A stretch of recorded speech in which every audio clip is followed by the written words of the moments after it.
ఏం చెప్తున్నారు అధికారులు? ఏం చెప్తున్నారు మీకు? అధికారులు పోలీసు వ్యవస్థ పూర్తిగా విఫలమైంది ఈ విషయంలో. కనీసం వాళ్ళ వెహికల్స్ పెట్టుకొని వాళ్ళు టిఫిన్లు చేస్తున్నారు. ఏజెడ్ పర్సన్స్ ఉన్నారు, షుగర్ పేషెంట్స్ ఉన్నారు, డయాలసిస్ పేషెంట్స్ ఉన్నారు. అదే కనీసం వాళ్ళు ఏంటి రాసుకుంటున్నారు అంతేగాని కనీసం అనౌన్స్మెంట్ చేసి ఏమండి మేము అటు లోతట్టు ప్రాంతం వాళ్ళని ఇటు ఎగువ తీసుకొస్తామని కానీ వాళ్ళు సురక్షిత ప్రాంతాల్లో ఉంచుతామని కానీ ఏమీ చెప్పట్లేదు. నాయకులు కానీ పోలీసు వ్యవస్థ కానీ ఏమీ చెప్పట్లేదు. మా మదరాళ్ళు నిన్న మధ్యాహ్నానికి అక్కడ ఉండిపోయారండి. కనీసం మెడిసిన్స్ ఇవ్వడానికి కూడా లేదు. వాళ్ళు ఎక్కడ ఉన్నారో తెలియదు. వాళ్ళకి ఫోన్లు బోట్లన్నీ వస్తున్నాయని చెప్తున్నారు అధికారులు. ఒక్క బోటు కూడా ఇప్పుడు వెళ్ళట్లేదండి. ఇంకా బోట్లన్నీ ఉన్నాయని చెప్పి ఫ్లైఓవర్ మీద పెట్టి కూర్చొని చూస్తున్నారు.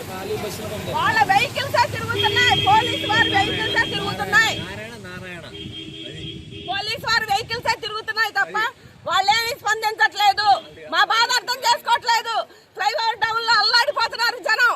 ఎవరు రాలా అసలు పిలుస్తున్నా ఎవరు పలకం కూడా పలకట్లా. పవర్ లేదు. వాళ్ళు ఎవరో కుర్రోళ్ళు వాళ్ళు వెళ్ళి తీసుకొని వస్తే అడుక్కున్నట్టు ఎవరో ఒకళ్ళు ఇచ్చి ఒక ప్యాకెట్ ఫుడ్ ప్యాకెట్ ఇస్తే ముగ్గురు నిన్న ఆకలితాం. ఇంకా ఏమి నీళ్లు లేవు, ఏమి లేవు. చాలా సజనాపురంలో మా మదరు వాళ్ళందరూ ఉన్నారు. నేను రానేలే ఇంకా అయితే అయిందని చెప్పి ఇంకా బయలుదేరి వచ్చేసాం.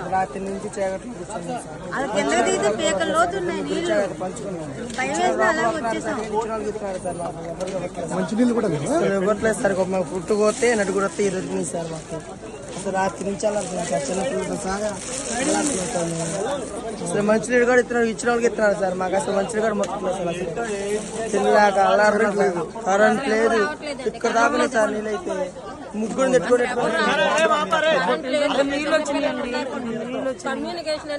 ఇంట్లో ఇక్కడ దాకా